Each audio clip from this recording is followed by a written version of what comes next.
At the time is 6:01 p.m. I call this meeting of Godley Independent School District Board of Trustees to order. Let the record show that we have a quorum of members present. This meeting has been duly called. Notice this meeting has been posted in accordance with the text of the meeting act, Texas Government Code, Chapter 551. At this time, I'd like to call on the GMS 8th grade, student Campbell Armstrong to offer the invitation.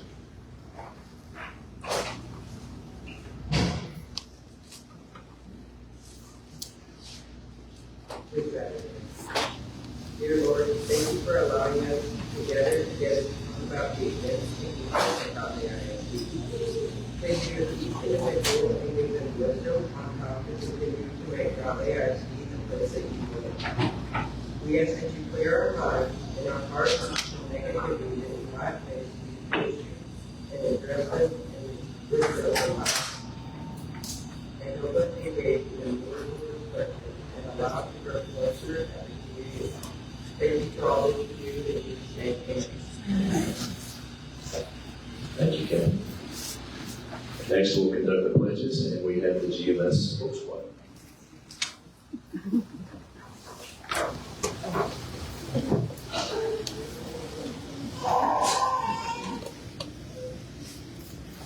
I pledge allegiance to the flag of the United States of America and to the republic for which it stands, one nation, under God, indivisible, with liberty and justice for all.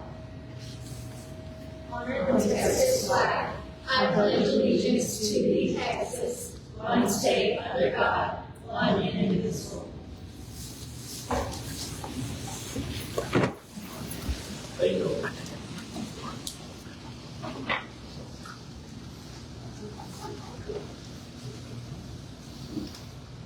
And next, we'll move into superintendent reports.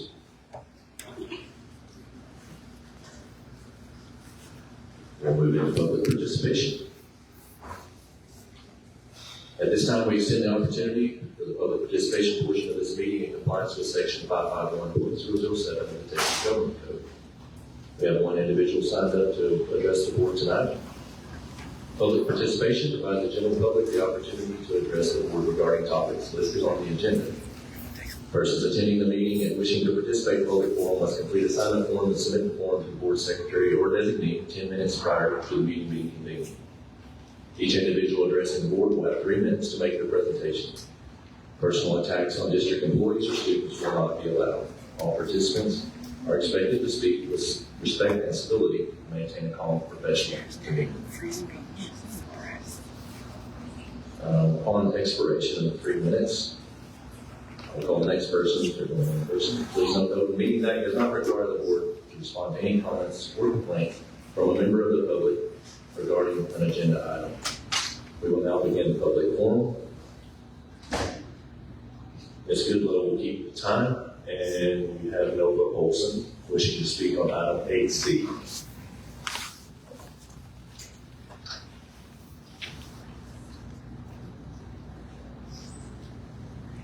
Ms. Godley will notify when you have 1 minute remaining. Your time will begin now. So my concern is that this long-range facility planning committee didn't speak on or even ask the right questions. If the ISD prioritizes education, and I mean education, critical education like math and reading, then actual classrooms would have been prioritized to be built. Not a stadium, not worthless open spaces where kids can sit on their devices, and not a basketball arena. We don't need an elementary school to look, or other schools, and for that matter, to look like college campuses. When we look at other countries who are doing much, much better academically than the U.S., their facilities are simple, unpretentious, and functional.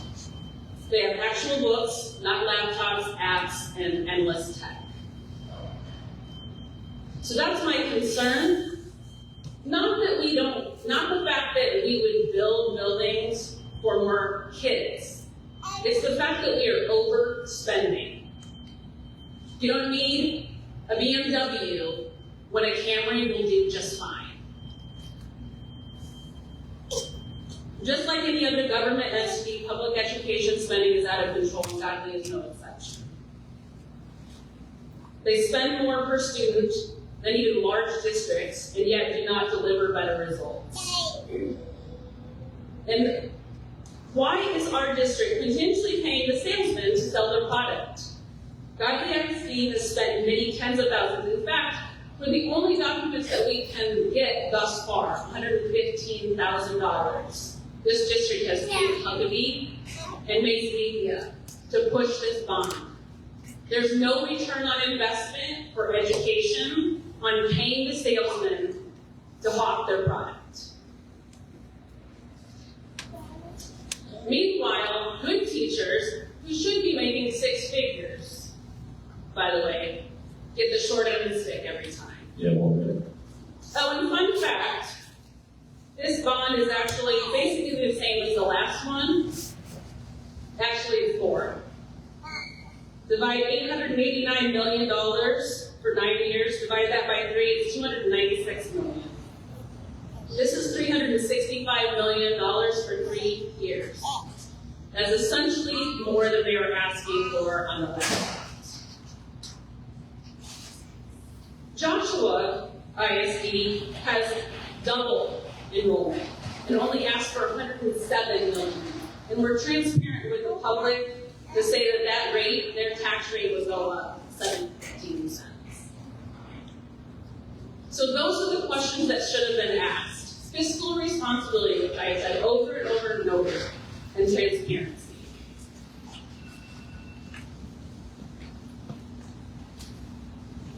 Next, we'll move into campus spotlight, and we have the Godley Middle School, Mr. Frazier. All right, Mr. Frazier.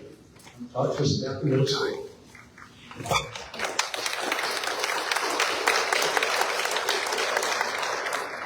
Thank you for the opportunity to highlight the wonderful students and staff at Godley Middle School. So first, we'd like to start with talking about something that is near and dear to our hearts, and that is the community-based accountability system.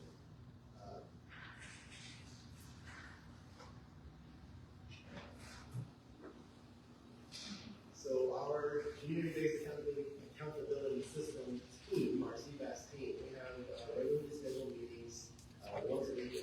We dive into what the school's needs are, our progress towards our current goals, what our future goals might be, and looking back at past goals that we're still aiming to.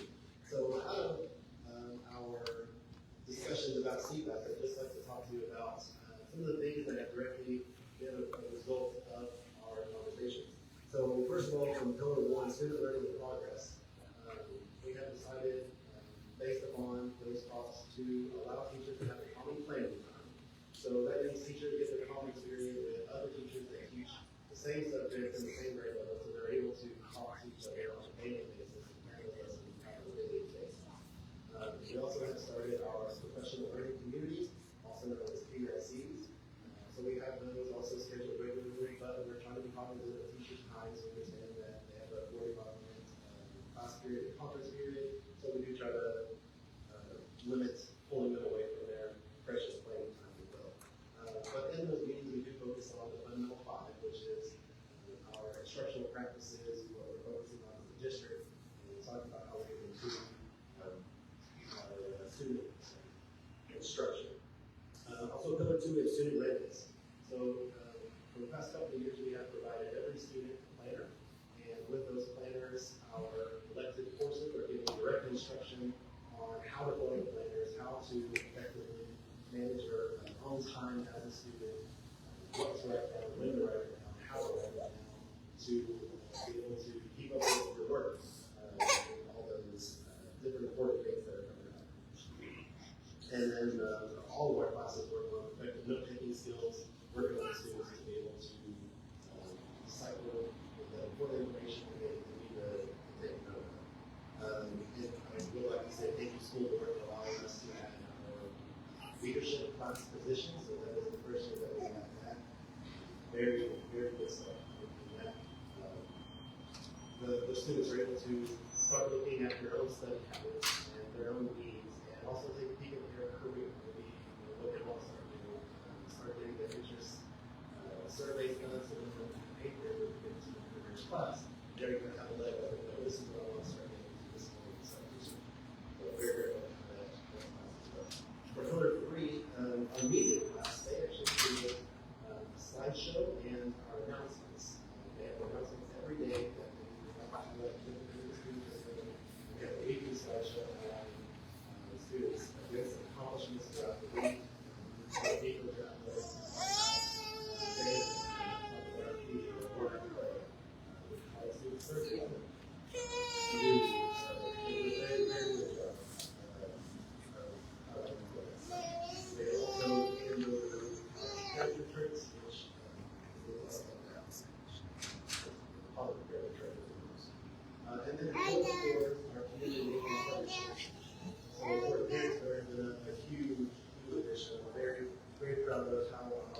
coaches, our school leaders, our band directors, our sponsors, our teachers, everyone is with us. So we're talking about being able to use this as a communicate with our parents.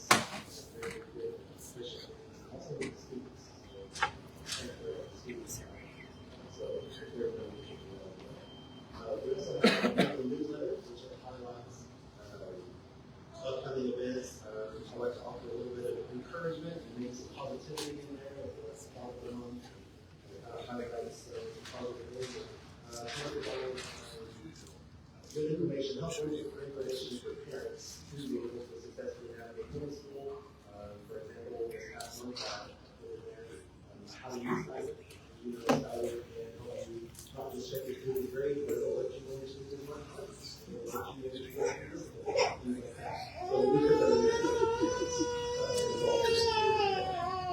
And of course, our professional learning is I mentioned the book study that we did, our fundamental revisited book study, our focus on our POC around that. We also had an intentional effort with our professional development this year, not only in-house, we work well with our facilitators learning, and we work well with our curriculum department.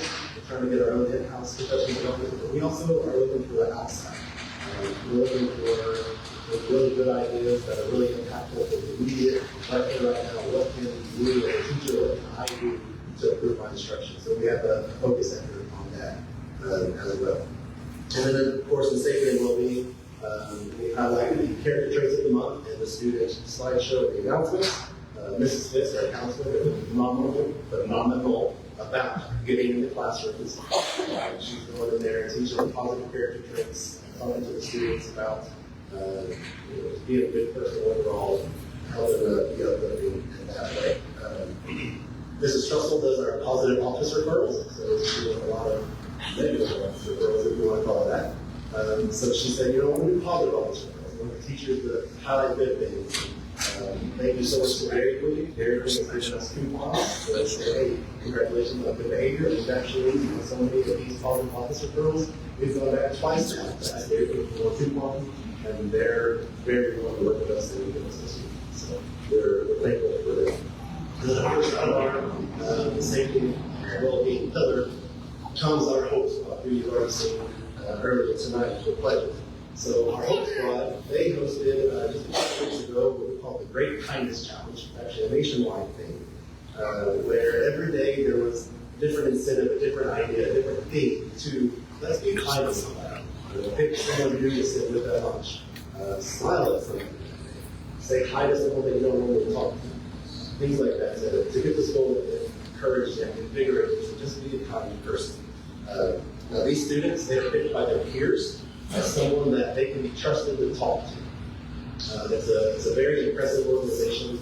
It's very nice to me. These are the people that their own peers, middle school students, say, if I have an issue, these are the people that I know I can talk to. And these students and parents should be very proud of that distinction. There's also training on a regular basis. They meet, they went to a statewide conference in October. They've done great stuff. So at this time, I would like to pause a little bit and have these students recognized with all of you for a picture. So,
I put him on the spot last week, talking about Hope Squad. We don't have to, we don't want to, we just want to hear from you guys. Who's the biggest talker? I know you guys are all talkers.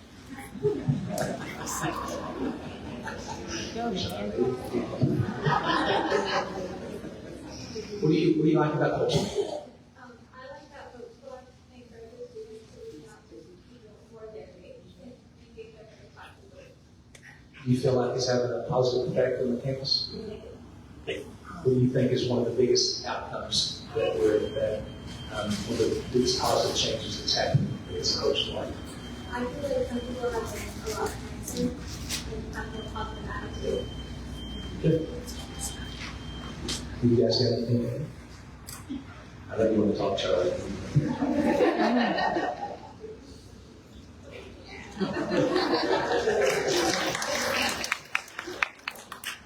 What do you like about Hope Squad? I like that it encourages students to be kinder to other people and be trying to talk out their problems instead of bothering them and ending up doing something. And I like that it's help people to do and resolutions when they are okay to talk to someone and it's okay to It's helping with, things like bullying and that sort of thing. Anybody else? You say that, who are you going to talk to? What I like about Hope Squad is that it spreads positivity and kindness all around the school to people who might not get as much as other people. And I think it made a really positive impact on the people who have trouble at home maybe or are like thinking negative thoughts about themselves and that just even smiling at someone can change how the world works. That's awesome.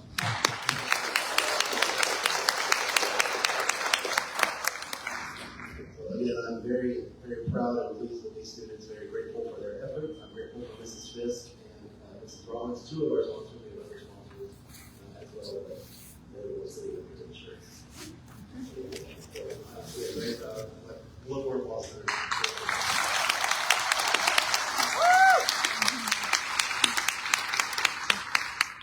Okay, so moving along, I'd like to kind of introduce you to our different departments, introduce you to our staff members, and let you know who's working directly with us on a daily basis. So this is our office staff. We are the front lines of the school, what we call this group of people. When you come to the school, these are the people that you're going to see. These are the people that you're going to talk to when you call up there.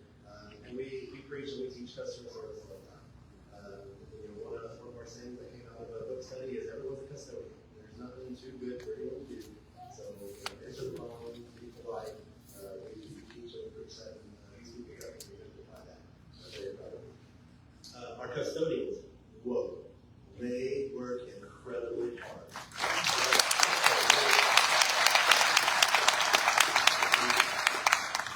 They work so hard to keep our building clean, to keep it sanitized. I don't know if we're cleaned up after 12, 13-year-olds.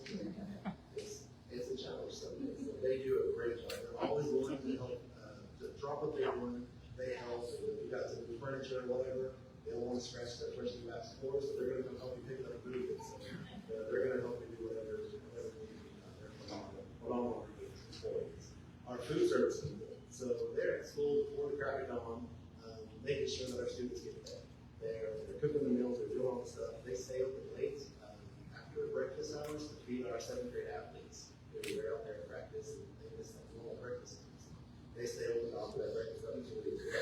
They're just such a hardworking group of individuals that do so much behind the scenes that they don't get the recognition they need for it either. So we're very proud of our food service staff.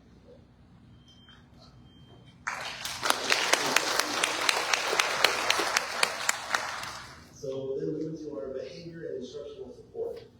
So these people, they help teachers in a variety of different ways. They're academic support for students. Concept mastery, student needs help with the class as they go in there. They get the assistance that they need. They offer instructional strategies and tips and practices for teachers to help improve that instruction. instruction, and then they have the behavior intervention as well for those kiddos that do a little cooling down time. So coping strategies with their emotions that sometimes do not apply. And our CLI, our Center for Learning and Innovation, these two ladies have done amazing work to get students engaged and a bunch of different learning opportunities. So they've created really a safe haven for students to enjoy learning experiences and a bunch of different things. You go in there, there's also some students with puzzles, board games, and they really create a culture of I just want to go there and check out that area. They do really neat activities to get students interested in coming to the CLI. They had an activity, guess the number of pumpkins. They had that for October, so students put in there and check the pumpkins. They had a school-wide turkey scavenger. The turkeys are really cool. Students who are on scavengers get turkeys and get the turkey from the CLI and just like a prize. They had cookie decorating before Christmas. That was really neat. They recently made bracelets, and they're about to host for Valentine's Day a blind date with a book. So, interesting to see. They do really good stuff. All of these things are getting the students into the CLI around that learning environment, and really cool stuff. And next is our paraprofessionals. So these people are the lifeline of the school. We could not function on a daily basis without our paraprofessionals. They just flat out don't know what their day is going to entail. From covering classes to launching rockets to solving inequalities to writing essays to identifying the different kinds of hard wire types of history. They help the students with anything and everything. They never say no. They see me coming, they might hide behind their desk, and how we move well. They're just so helpful to our students and to our staff. They are just the epitome of team players. They're great. Wonderful. Moving to our electives courses, kind of included them all together. I would call these people the most flexible on campus. They adapt and they overcome whatever life throws at them. From moving classrooms in the middle of the year to just flat out not having a classroom at all and floating around and having what's affectionately referred to as a cow. You can see a picture there. Classroom on wheels, cow. So they're really, really good, adaptable people that, again, their heart is in it. That's what they come for. They're going to do especially for kids, no matter what it takes. These classes, they're packed to big deals, right? They're very large classes, and that speaks to the fact that students, they want to be in that art class. They want to be in the theater class. They want to be in band. That's awesome. So some examples of what these people have done in art, they went around, don't get any more hands-on experience. They went around town and painting businesses' windows for Christmas, right? So there's not much hands-on that you can get from that. We also do offer a high school credit art class, so one section is high school credit that allows students to be able to get their high school fine art credit in middle school, so that they're able to pursue maybe art, maybe other things, but it's career that elected in high school to further their passion. So we're pleased to offer that. And theater, they recently competed in the One Act Play. Had a couple of students come home with some all-star casts. So we're proud of that. They've also put a public experience with that. So it was really, really good stuff going on in theater. In band, we recently had 22 students make the all-region band, which is a huge number. That's a huge accomplishment. That's great. Our careers class, I kind of mentioned them earlier, getting students ready for the next level. One of the neatest things that they do is they bring in community members, business leaders, and they conduct mock interviews with 8th graders. Every 8th grader fills out an application, they have a resume ready to go, they actually interview with an actual professional, and at the end of the day, they passed out jobs. So there's a reward for the students, and one of those pictures at the top right there. That's actually a picture of the students that got their job. So they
classes in Spanish and ag.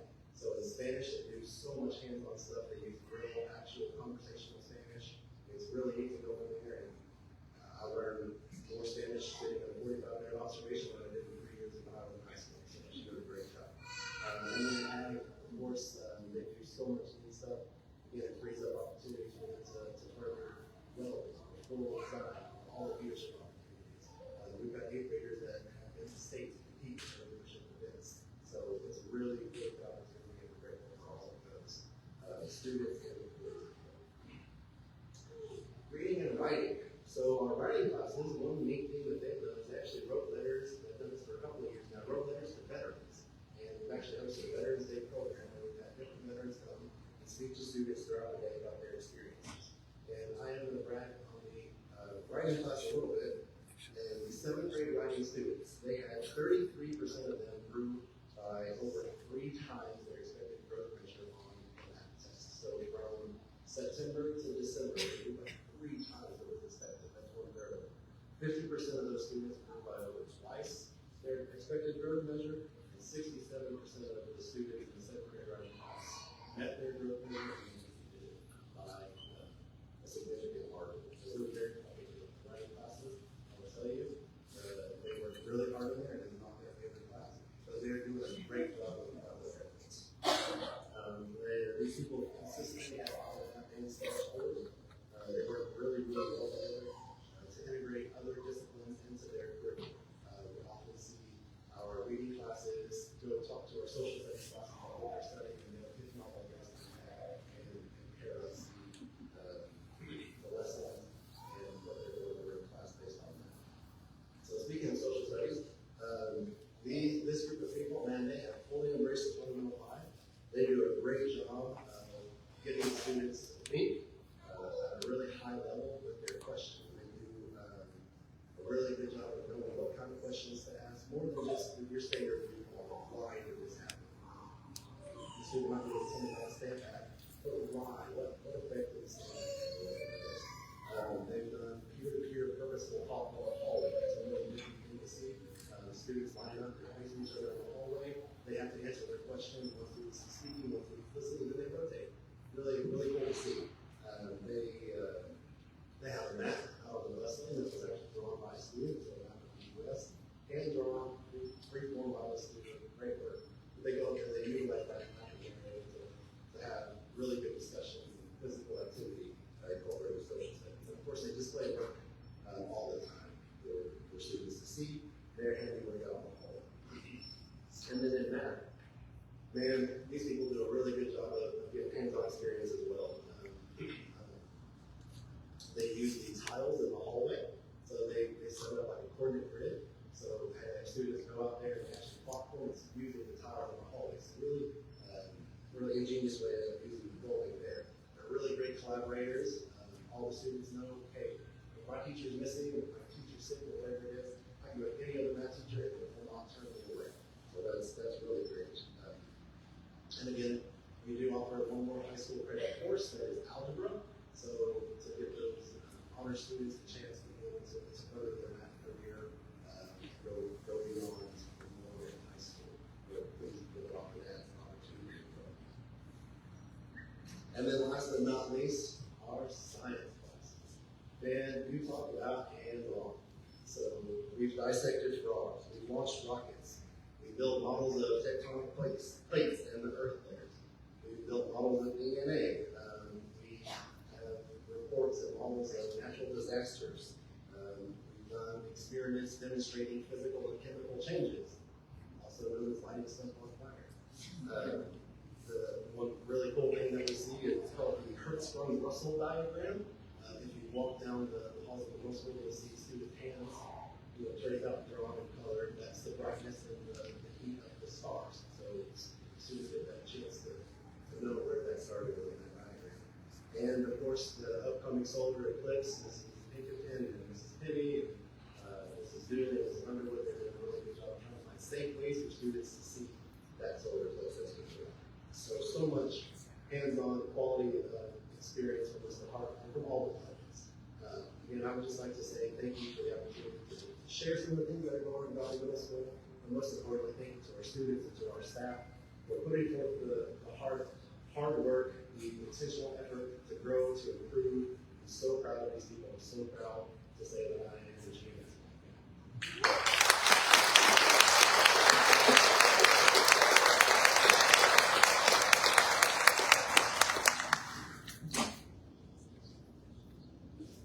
Any questions?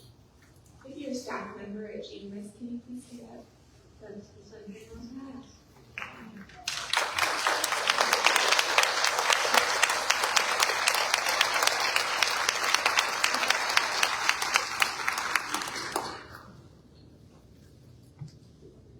Thank you.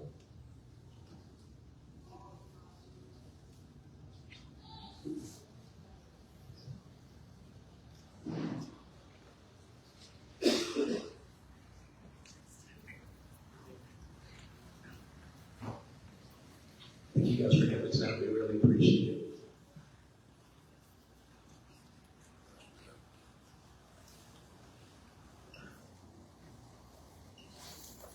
All right, next we'll move into business items, and 8A is we'll consider consent agenda items. Just one item, and it's the minutes of the regular meeting, January 22, 2024. I'll make a motion to approve the consent agenda. Also, Thank you. A motion by Craig, a second by Terry. Is there any discussion? All those in favor?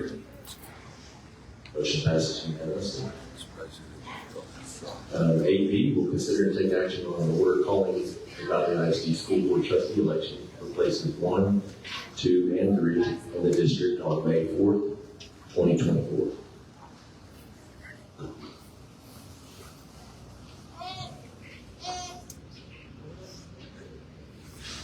I'll make a motion to order the calling of the Godley ISD School Board Trustee election for places 1, 2, and 3 in the district on May 4th, 2024.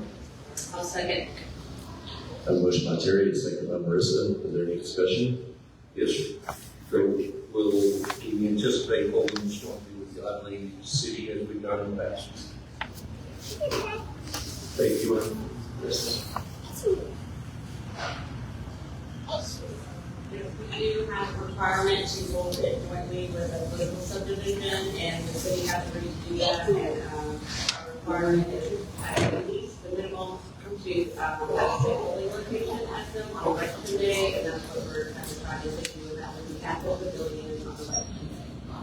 So everything will be separate except for the location. Thank you. Any further discussion? All those in favor? Motion passes unanimously. 8C will consider and take action on an order calling a bond election in the district on May 4th, 2024. Before we get started on that, I know we have quite a few long-range facility planning committee members that have shown up tonight. I'd like if you're here and you were on that committee, if you'll stand and be recognized. Appreciate all the hard work that they all put into that.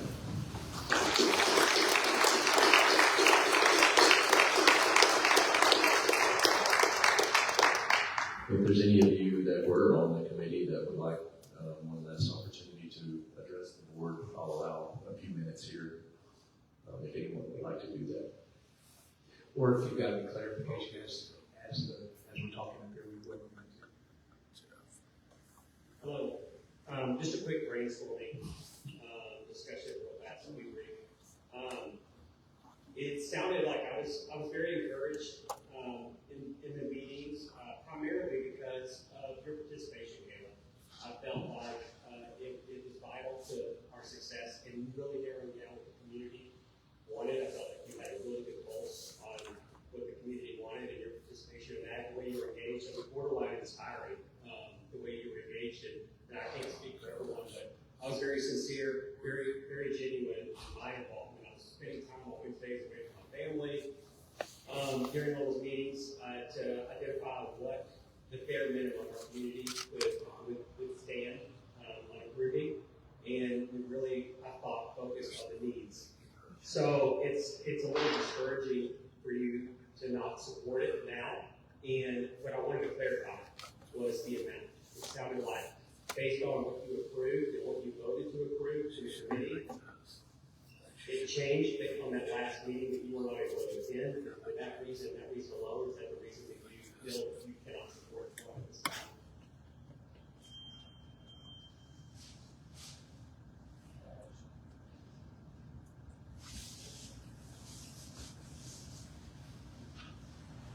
I would like to say that I never said I did not support it.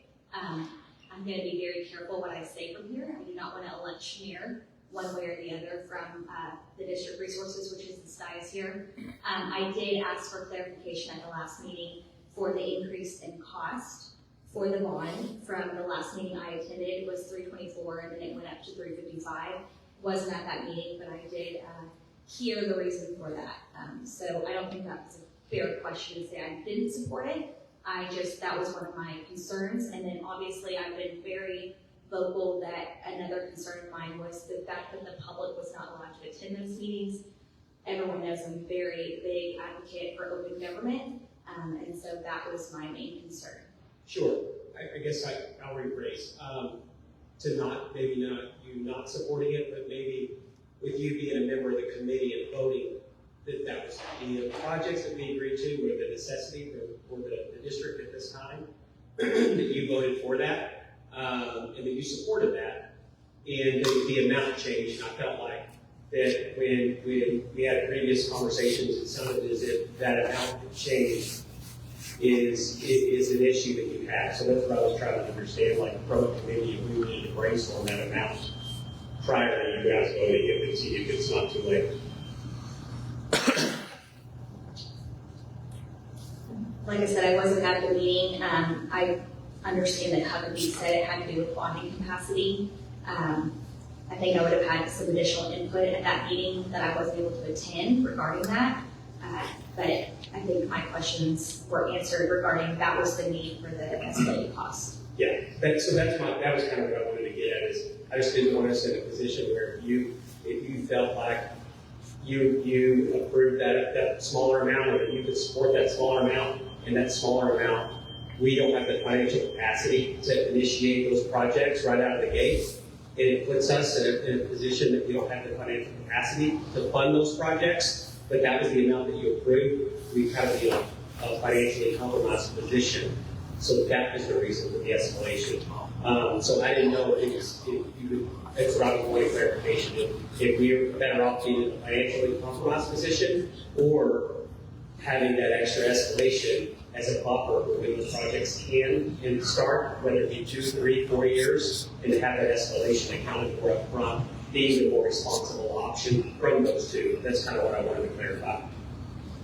It would have been nice if Huckabee would have done research on our bonding capacity before that original final meeting, because that was what that number did go into the vote that everyone compromised on. So that would have been nice for them to have done that legwork ahead of time, because I know a lot of people here are concerned with cost, and that does impact some decisions for a lot of people. So that would have been nice to have that last fourth meeting. Sure. Okay, that's fair.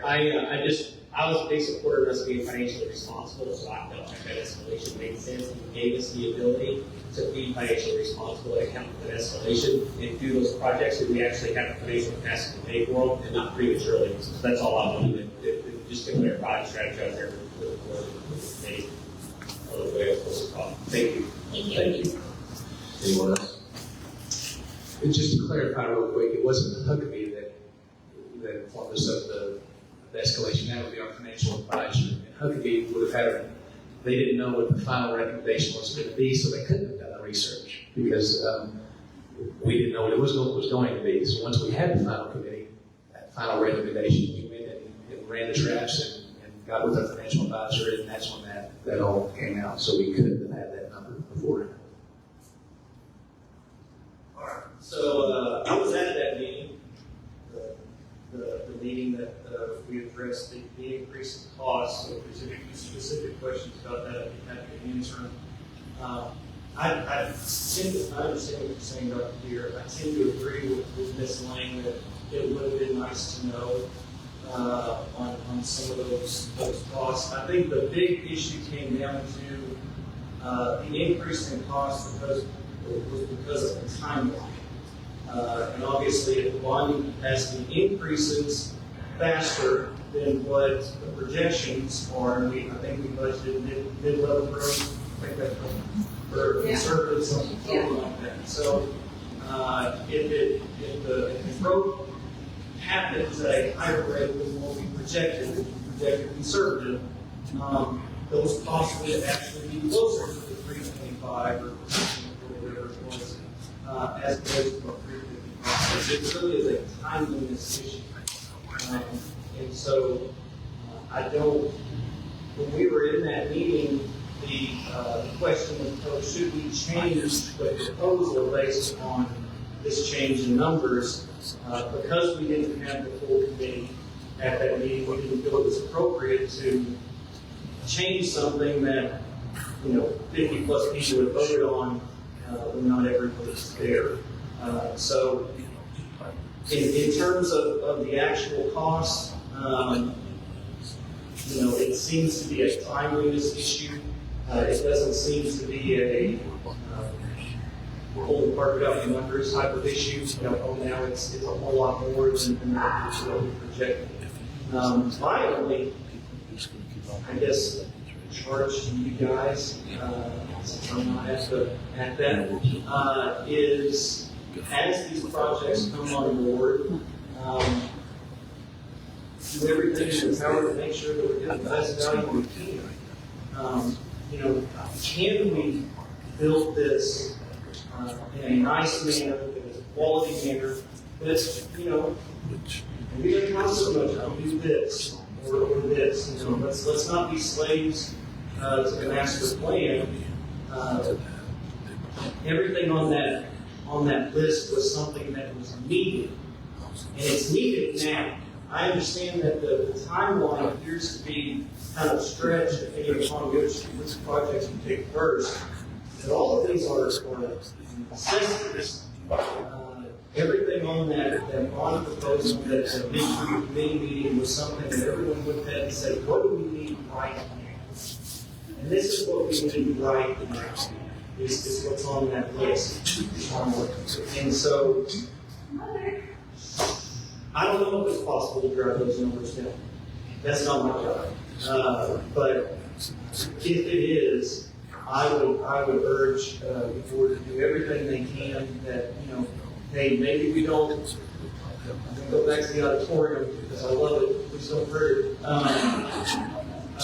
Maybe we don't put laser lights and a smoke machine in there. I don't know if that's involved in it or not, but, maybe we take, reasonable looks at what is included in these facilities before we actually start breaking ground. I understand for a bond purpose, you got to go, you got to project, and that's what the bond is. It's a projection. It doesn't mean that you're going to spend $355 million. It doesn't mean that you're going to get all these projects under $355 million. It's a projection. And so I understand that you got to do the best that you can do. One other issue I'd like to address, and then I'll stop and ask you a question. Beat up on me if you want to. But I would ask to not split the bond. I think if you split the bond, you are killing the smaller bond. I think the natural inclination for people is to look at it and say, okay, here's a 275, here's a 75, something like that. Okay, I'll give you something, but I'm not going to give you everything. I think if you split the bond, you're going to hurt those other projects that are split. I understand why. I understand the reasoning behind why you propose that. But I think it's going to be really easy for people to gang up on that lower amount. The alternative is, let's say they vote for the lower amount, we still need an elementary school. So they won't be able to do it. And so I think if we're picking and choosing, splitting the bond is going to hurt the overall package. It's going to hurt the committee's recommendations. The committee voted on everything in that proposal. If I had to, you're asking me, and this is Greg Andrew, not the board or not the committee or the group, if we need to save some money, I would say let's not pay the parking lot. Let's build a theater or an auditorium that we don't have.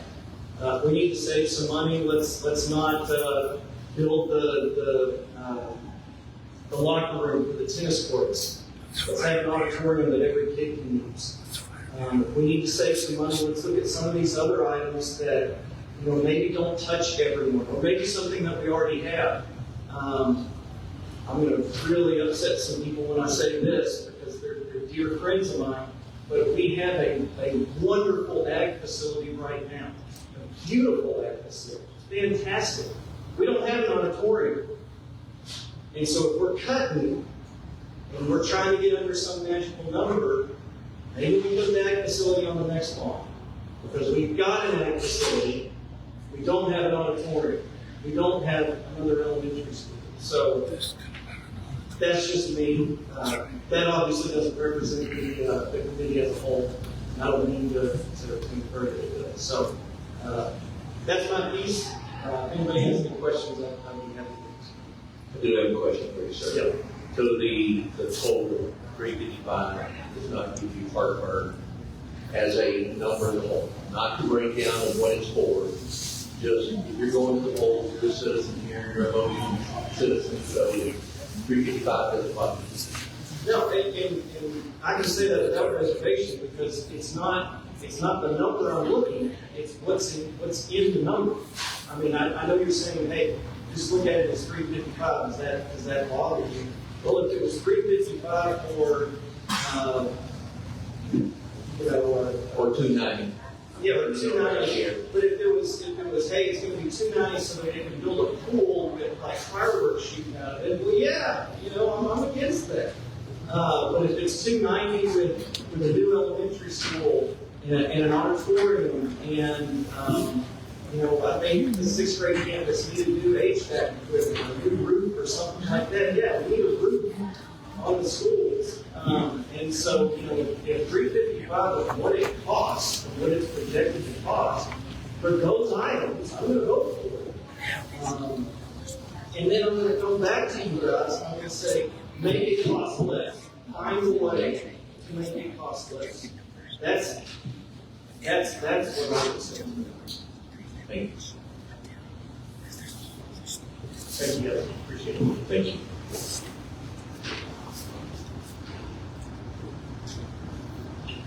I have some questions or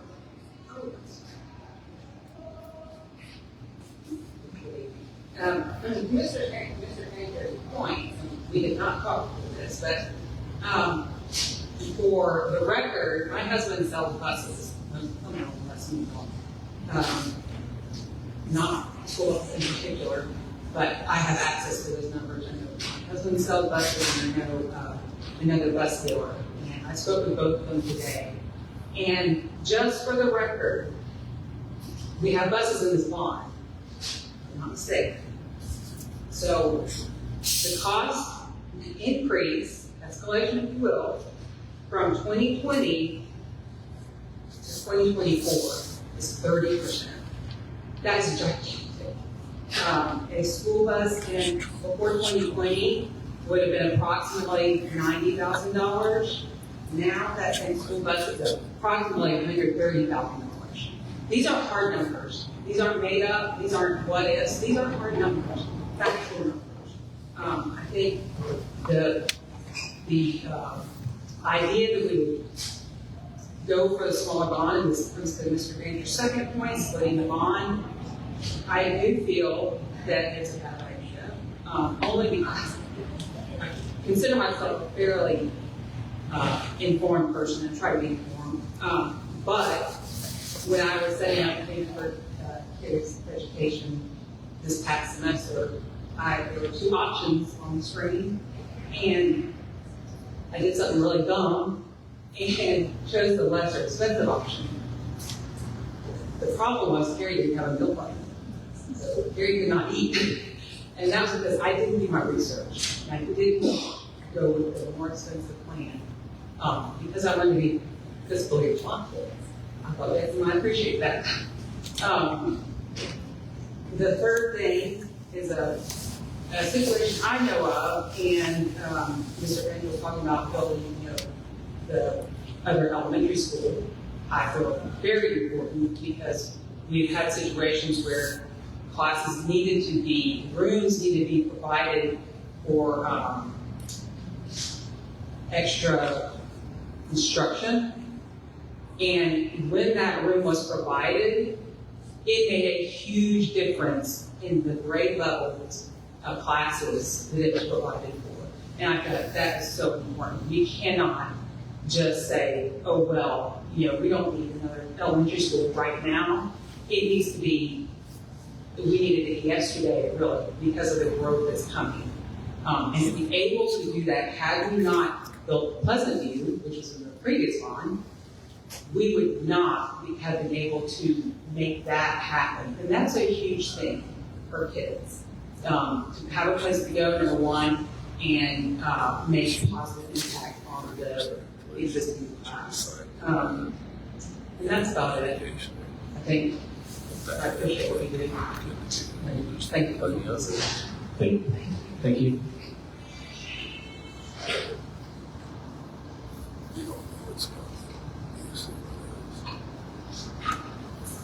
So I think that the previous speakers have kind of covered all of the major topics. I just have one question to come back to. Kayla, what you have mentioned about including the public in those meetings, I'm curious what your thought is on how to do that to keep it productive and successfully rolling through. And I only say that because I know what it's like to be in a classroom with lots of people and trying to coordinate all of the groups and all of the talking. And in my mind, have we had just an open door situation for that committee? We know in advance, like we're scheduling times, we're on my calendar to make it there and make it a point to be there because I'm on that committee and it's specifically requested. Whereas, public participation sometimes like, oh, I've got this, I can't make it work. I'm just curious. I would like an idea if that's something that the public is asking for. How do we improve that process?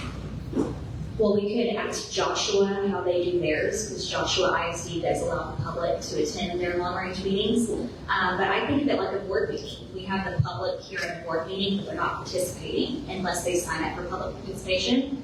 The board is conducting business and the public is just observing. And that's all that the public wanted to do was observe those meetings, not as a committee member, but as an observer. But do you feel like that the meeting, the way that you were able to freely discuss things and give true opinion and true insight, had there been people watching like this? Like, this is a very important setting. Like, this is, to me, not as fluid as that meeting was. So, the meetings. I guess that's my whole issue with things, is that every governmental agency has its rules and procedures and all the things, and there are certain things that's how it's done so that business can get accomplished, I guess is my point to that. So that's what I reference back to. I don't think it would have been as productive to have everyone there. I feel like the district did a really good job putting all of the information that's discussed out onto the website and different channels like that so that the public could feel included. Do you not feel like that was enough? I would have liked for them to at least been recorded or live streamed for the public. And I think that would be something to ask Joshua ISD of how they set up their long-range meetings and how they include the public in theirs. It can be done. Other districts do it. Fourth ISD does as well, Joshua ISD, Burleson. So we could maybe ask those districts how they run their meetings. I could be speaking incorrectly here because I don't know 100%, but did Joshua's bond pass that they just tried to go for? No. Okay. So even though the public was there, even though the long-range planning committee, I have no idea. I've not looked into Joshua at all. I'm purely shooting off the cuff here, but to me that doesn't necessarily spell a great outcome for Joshua ISD having all of that public participation there versus not. I don't know, I'm just, if we're comparing, it's not really apples to apples, because Joshua is not, that's where I'm getting at with that, so. It's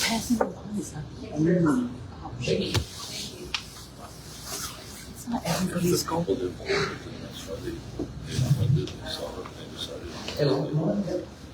Why do you? Sorry, chair meeting, I was part of the long range planning committee, and I have lots of experience in commercial projects, in the oil and gas field, building huge infrastructure, and that's something that not a lot of people understand. And looking at the things that are proposed in the bond, the things that over 7% of the long range planning committee agreed that Godley ISD needs. Those things are not going to be, we're not able to do cheaper than we are right now. And for those of you that don't know, it takes, I want to say, 2 years to build a middle school from start to finish. So it's not a, oh, in a year, 2 years, we're full, now we have to build a school. So all of these things have to be done in advance with prior planning, and the more that you can accomplish at one time, the more money you save. The economy scale. If you've already got a crane out installing an HVAC in one school, you just roll it down the road, you save money because you're not having to call it back. All of those kinds of things take place when you have a broad encompassing project. So all of those things that are on the bond package, none of those needs are just going to disappear. And we're going to need another year. We're going to need lost by the middle school. We're going to need buses. All of those things, they're not going to but they're going to get more expensive along the way. Along the way, it's going to put more pressure on the existing infrastructure, which Godley has done a very good job of maintaining and keeping the old infrastructure that we have still functioning. But we can't depend on that forever. So I would just encourage everybody, do a little research. Don't just automatically look at things and go, that's crazy. That's a crazy number. It is a crazy number. But that's what things cost, just like Amy said, 30% plus the increase. The construction world is the same, 30 to 50% over pre-COVID and now. So these numbers are not inflated for anybody's personal gain. Everything that's in that bond, 70% of us said, hey, we looked at the numbers, we looked at all the information that was not presented to the general public, which I think Kayla has a good point. Let's live stream those meetings. I don't think you can do those long-term planning meetings productively, open to the general public, because there was a whole lot of workshop, like listing, here's the needs that we have, prioritize these. Okay, now that we have this, out of that list, let's prioritize again, things that would not be conducive to just open forum. But I think live streaming it to where people could see all of the research that was presented, all of the workshopping that we did do, and applying things. That's my Thank you. Keep going. Anyone else? Awesome. Thank you all for speaking. Serving on that community commission.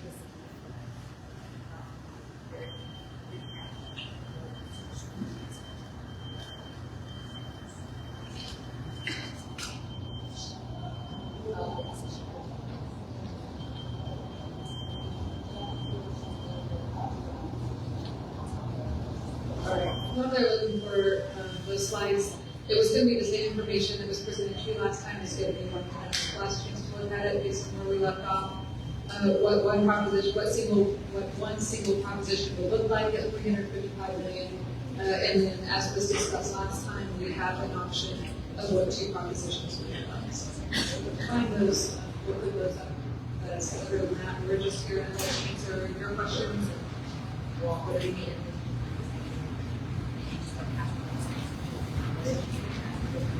Can I ask a question before we do that?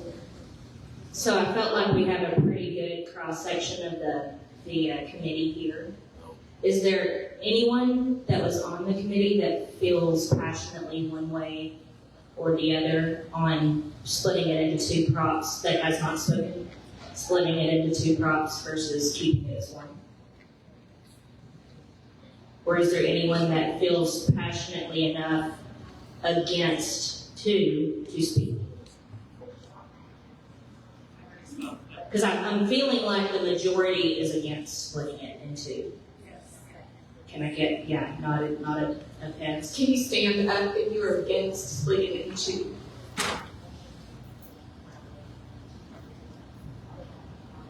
Okay, now sit down, please, and then if you're okay with it being a two, can you please stand up? If you were on the committee. Thank y'all. Hey, Marissa, I think one proposal is better. However, I think the community might like the idea of those two options. I know that we don't want that, but I'm just thinking of the community support. I feel like they would see that as they give us options, and they didn't just give us one. So I know while we as a committee feel it's way better to do one, I'm on the same page. Like I feel like it's better to have one. I also feel like if you're going to work through singularly, you're going to say yes to that, you're going to say yes to 350. It's not that big a difference. However, I think from an option standpoint, to empower those for an option, I think they like that in the district. However, there's a downside to that. And if you have to work it out for us to try to educate, you vote one, vote for both, kind of thing. So that's my input in terms of community support. So Jeff, Yes, sir. before you leave, sir. So I hear what you're describing, but I'm also going to ask, do you not believe that the long-range committee is a good cross-section of our community? I do. That's a great point. But I felt that last time. But I know our bottom was way bigger, and I feel like we did do a good job listening. Like that amount was too high, they felt like, and so we went back to the drawing board and went back for a lot less. I know if you were to take the amount, I mean, it was brought up earlier, divided into three, and it's a 3-year, but it's really not a 3-year plan, it's a 3 to 5 year plan, and there's escalation that could have been factored in last month, so it's a very unfair quick math equation that was brought up earlier. However, I do think that we did a good job listening to the community when we presented such a small amount of 350. I do. Yeah, I don't want to sound argumentative, but I did feel like the committee was a broad cross-section of our community. And if those representatives here are saying one problem instead of two, I'm just listening a little bit, is maybe the rest of the community on a different wavelength than our long-range committee. Yeah, and I don't know if anybody else has any input from folks that they talk to, neighbors, people around the committee that would like, or around the community that would like the idea of two. I don't know. I mean, I know we're pretty steadfast on 1-in-1, but that's just my feel that these folks just like options, regardless of what it is. They just like to feel empowered with their vote and to have options. I do think that, but I also think that you would be responsible. That the committee did a very responsible job presenting 350 and had a good pulse on community. Yes, sir. Thank you. One thing I wanted to about splitting it is sometimes you will get individuals that maybe don't support the bigger amount, but they'll give a vote to something because they want to say they contributed to getting something for the district. So I worry about splitting that because it's a lower amount might be more appealing. So they're giving you something, but they're not willing to give you some of those things that I think are the bigger proposition are what needs to come first. And I was asking, I wasn't sure exactly how it's listed on the ballot. So if someone walks in to vote, I didn't know that it specifically listed anything on there, or how that, when they go into it. If the board proposes this way, the larger would be just generally, it would be pretty broad, pretty vague. Smaller would specifically say renovations to the 6th grade campus, high school of 20, additions and renovations to the ag. So the smaller one would be So very specific. someone walking in that doesn't know fully what that larger amount encompasses might be more willing to vote for the smaller one, which is great, but you just don't want them to overlook what that bigger amount is. So that's kind of what my reasoning on it, and what some of the individuals I've spoken to do worry about the splitting part is, it's harder to get the details in there, versus that, especially when you just have somebody walking in the local ballot who maybe doesn't know all the details. Thank you.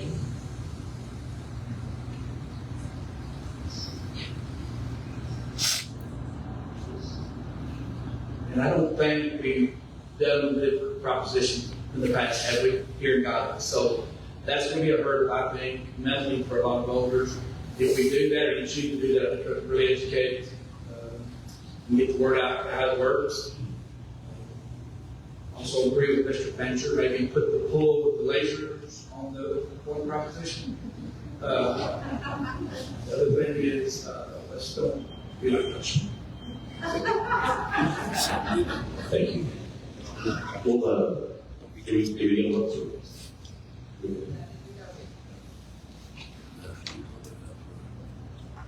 Okay, so this is, if we're a single project, everything included, this includes every project from the committee recommendation of 355 plus $2 million for land, which was recommended by the administration. So this would be actually a total long haul of almost 365. And then we have 2 slides with it broken down, if you'd like to see them separate. Pause here just a moment. We will.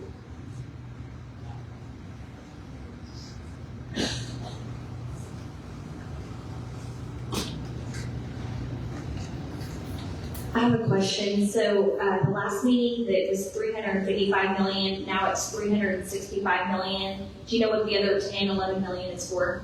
The extra 10 million is for the land purchases that are recommended by the administration. So that's one additional component added above and beyond what the committee recommended. So the committee recommendation projects are being treated. That's 10 million.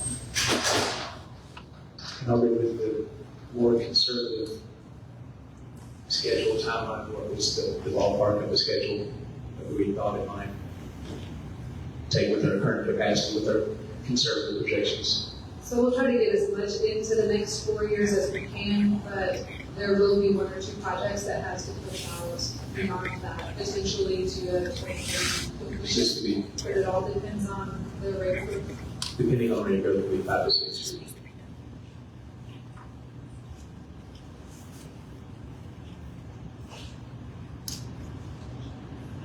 Can we see the split option?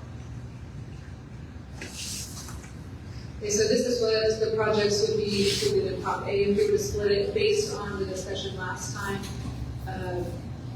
And this was, if you recall, every individual project received a vote, and 70% or higher. These particular projects received 100% of the individual vote. In Prop B, go to the next slide and I'll go back to this one if you'd like. Percentages you see there by individual projects, but then in the end, collectively, we took a vote on the total bond package, and that also received 100% approval. So that's the 2 different percentages that we've been talking about back and forth, are individual projects versus total bond proposal. And we, based on discussion last time, this is what was being looked at for a second proposition. So I noticed the contingency of 10 mil is all in Prop A. What does that do? Obviously, just from a pure numbers and options, they not need the contingency of Prop B. So is that the prudent thing to do, or is it prudent to split that contingency? I could see it being split if you like. There is contingency within each individual project budget as well. So I think the thought behind putting the bond contingency in the larger prop is obviously it's covering a lot more projects, a lot more variables. And so if something were to come up like needing a wastewater treatment plant for the elementary school or something like that, there would be funds to cover that. Which these are much more specific. So perhaps the project contingency built in for various projects would be sufficient. But I would be on board just as well with this. So for education purposes, there was some needed escalation. And you have some clear property, both pass. If you need the extra funding over in Block B, they cross, or they have to cross. I don't think that would be an issue. I'm sorry? I don't think that would be an issue to use the contingency for any projects associated with the bond. I think we just want to make sure the contingency was in the two biggest projects, which was the elementary and, of course, the middle school renovation and addition. Of course, because the middle school is the biggest project in there. We wanted to make sure we didn't get into the same position that we've been in for the last few years. Yeah, my concern is if they had to be treated as two separate complete entities, then you're leaving this particular pile with not as much contingency. Particularly with the ballot language for Prop A being more general, or, say the words better than I do, but it's not a list of projects, it is more general. So that does give you more flexibility as well. Whereas if it were in Prop B, that Prop B is listed for these specific projects, so you might be a little more restricted if it were in Prop B. Okay, thank you.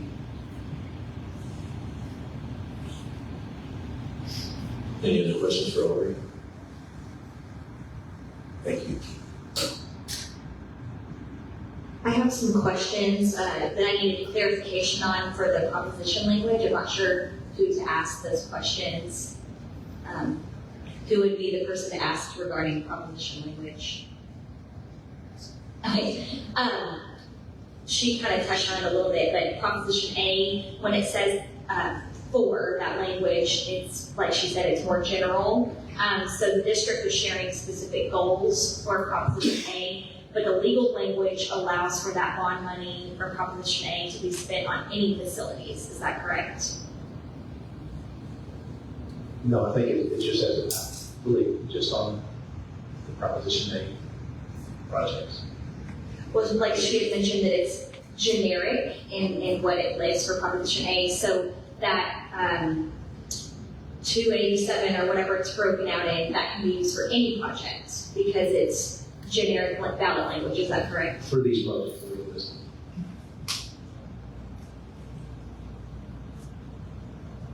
So you could not use Prop A funds for any kind of special purpose project like an athletic facility that falls under the special purpose provisions, or a standalone performing arts center or an auditorium or something like that. You could not use Prop A funds for any project that would be required to be put in a separate proposal. But your other issue, and I'm the community engagement person, your other issue is you promised to your community that you're going to spend money on these projects. You published these projects and promoted these projects. So the elected leadership of the board, it's their responsibility to make sure that that money stays in that. But you are right, and the legal language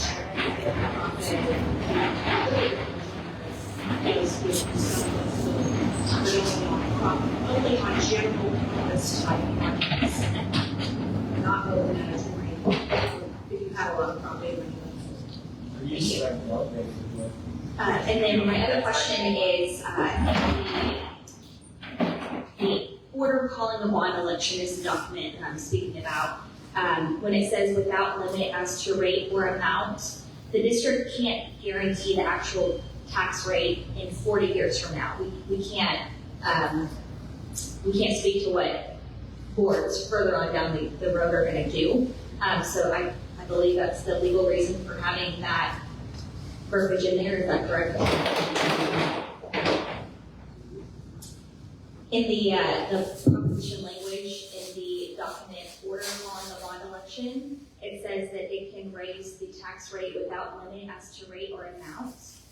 It's my understanding that the legal reason for having that language in there is because the district can't guarantee what future boards would do with the tax rate. So they can't guarantee a tax rate, say, for 40 years. We can't guarantee what a future board's going to do and what the tax rate will do in 40 years. So that's my understanding. I just was asking if I'm understanding that correctly. You're right, we can't, we don't know what they're going to do, now we can't go above 50 cents unless they change the law, which they're not. But yeah, that would be good. I can find out exactly what that is. The strength of it. Okay, thank you. And then the next question, it says that this tax can be collected on all taxable property. I just wanted those that are over 65 to understand that while they would not be voting for an additional tax for themselves, it would potentially tax those around them. And that's, in my understanding, why the legal language says to be collected on all taxable property. My next question is that, I think Aubrey touched on this, but the additional 10 million is for lands. So last month we did talk about 355, now it's 365, and that additional 10 million is for land. I just wanted to clarify that for the public. And also, I didn't see the voter information document included in this bond order.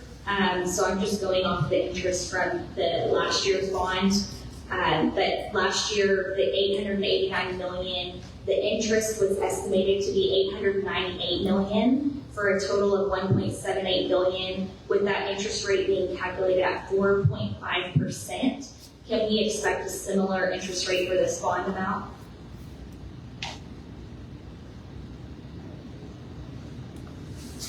Have we looked into what the interest rate would be on this bond? Do you know what that is?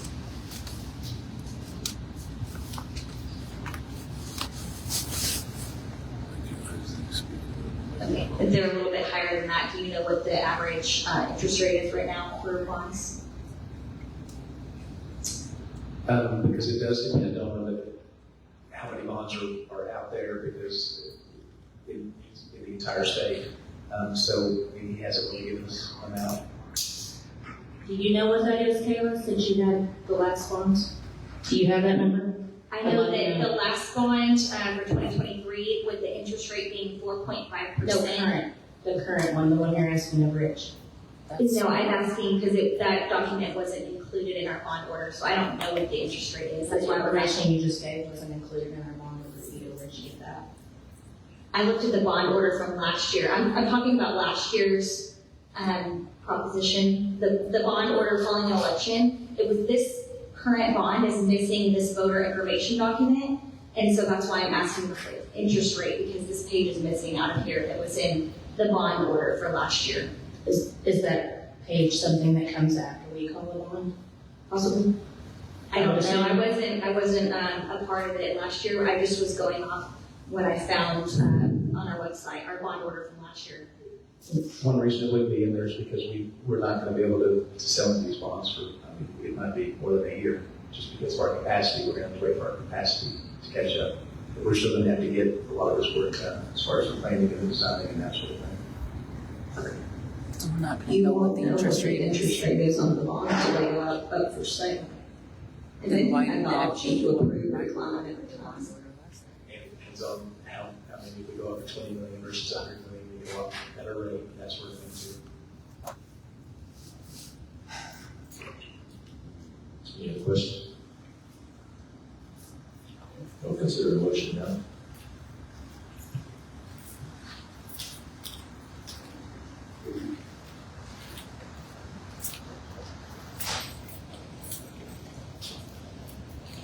So, before I make a motion, I'm going to make a statement.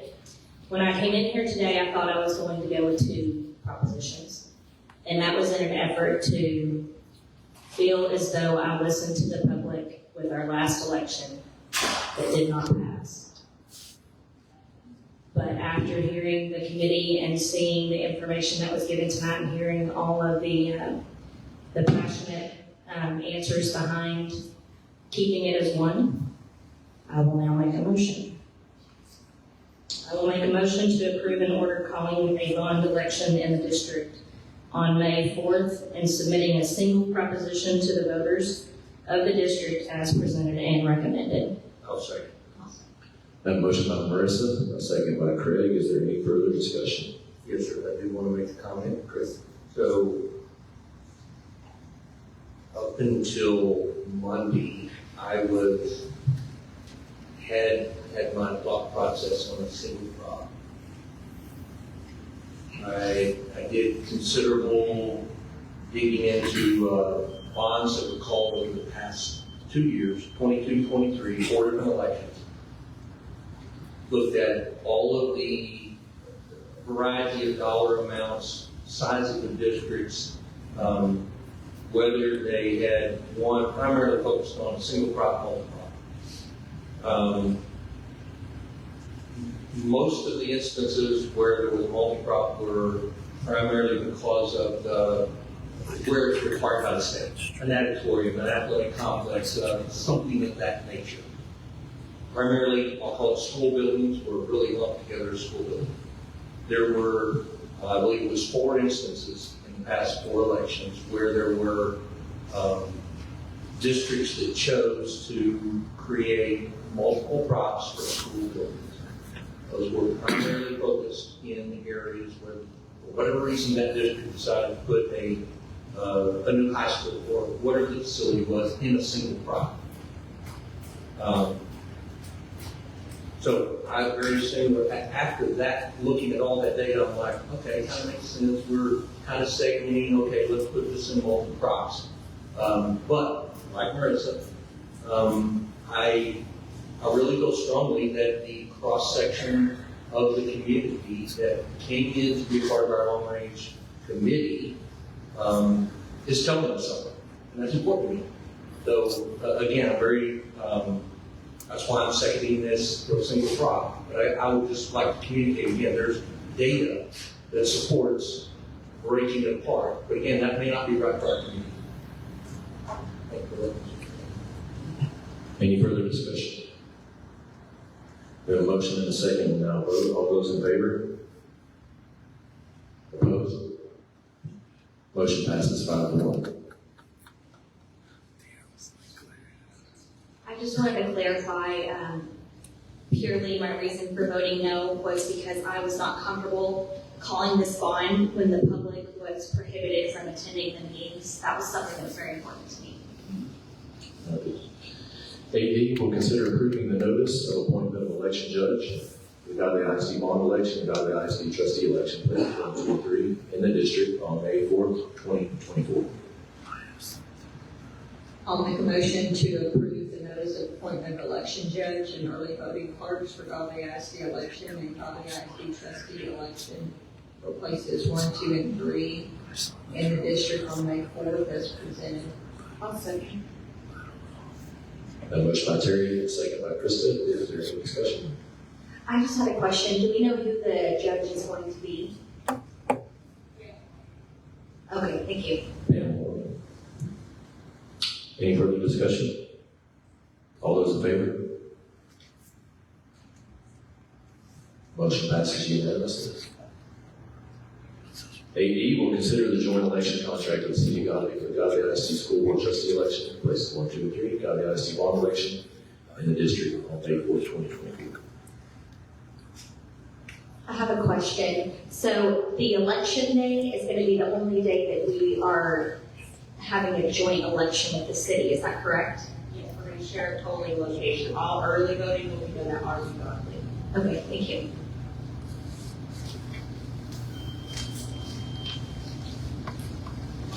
I make a motion for the board to approve the joint election contract with the City of Godley for Godley ISD School Board Trustee election, places 1, 2, 3, and the Godley ISD bond election in the district on May 4th, 2024, as presented in the record. I'll second. A motion by Craig, second by Krista. Is there any further discussion? All those in favor? Motion passes unanimously. The time is now 7:27 p.m. and the board will move into closed session. The closed session items, this closed session is pursuant to the following sections.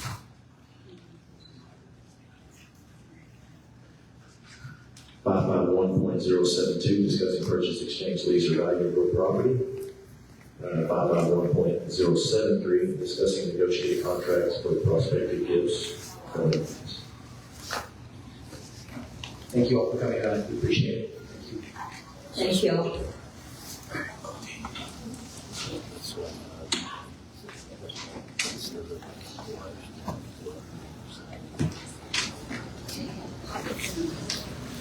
No, we see. So they went to also.